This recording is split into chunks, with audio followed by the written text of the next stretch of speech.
اعوذ باللہ من الشیطان الرجیم بسم اللہ الرحمن الرحیم 5 حواس اور ان کے کام۔ امام علیہ السلام نے فرمایا، دیکھو مفضل آنکھیں اس لیے عطا کی گئیں کہ ہم ہر طرح کے رنگوں کو محسوس کر سکیں۔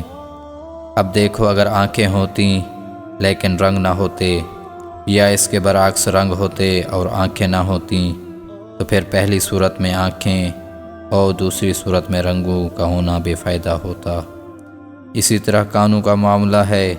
کانوں کو اللہ تعالیٰ نے سر کے دونوں جانب ایک خاص مناسبت کے ساتھ بنایا تاکہ یہ ہر طرف سے آنے والی آوازوں کو پوری طرح محسوس کر سکیں۔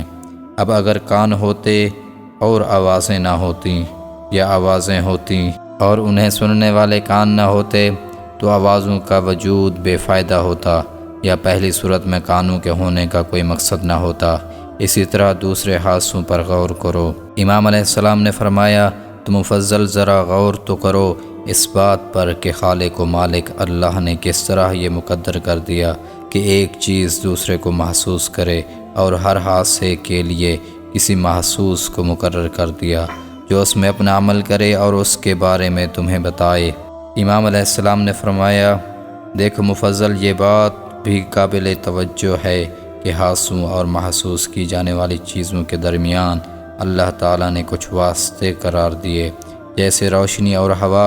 اگر روشنی کا وجود نہ ہوتا تو آنکھیں کسی بھی رنگ کو محسوس نہ کر سکتی تھیں، اور اگر ہوا نہ ہوتی جو آوازوں کو کانوں تک پہنچاتی تو کان کسی بھی قسم کی آواز سننے سے قاصر رہتے۔